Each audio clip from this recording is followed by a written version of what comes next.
咋证明你来过兰州呢？那必须是吃一顿地道的牛肉面。昨天评论区有好多人给我推荐了好多家，有一个人在说，如果你能吃辣，就去吃马鞍军辣子牛肉面。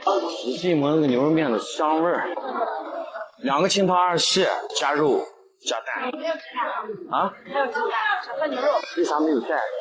那就搞不了肉蛋双飞了。这个时候4份是多少克？适量吗？4份就是200克。OK， 找桌子，在这要排队自己取面。据说他们家的面辣椒特别辣，然后最多只能给10勺。我等会儿加个10勺试一下。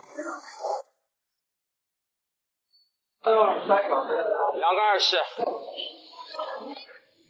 都是吃10勺的啊，再肥，好辣椒多，10勺。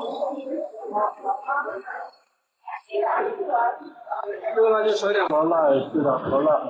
遗憾的就是没有鸡蛋，不能肉蛋双飞了。兰州的朋友告诉我，吃牛肉面一定要早上吃，说的早上比晚上好吃。看起来好歹呀，先开灶了哦。肉弄进去，没有蛋了就吃肉。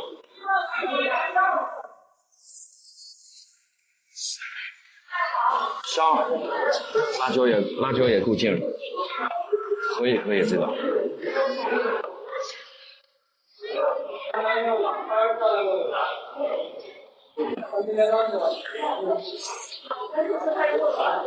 辣椒不但辣，超级香，做的特别3斤重。还能吃一点，但是路上买了好多包子咋弄？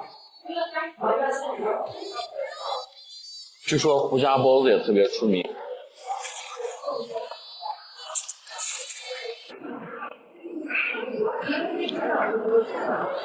牛肉1两是10块，牛肉面1份是8块。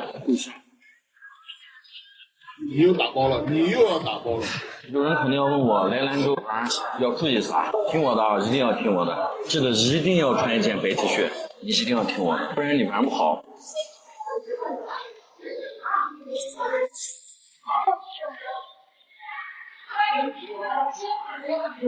经过有一个粉丝这样给我讲的，如果你能吃辣，就吃那个马鞍军辣的牛肉面；如果不能吃辣，可以选择一记清汤，据说那个也很屌的。这个已经很好吃了，我等会儿再去吃个那个嘛。放了好多辣椒，想喝汤怎么办？吃牛肉面小技巧啊，拿筷子对断。生活小技巧。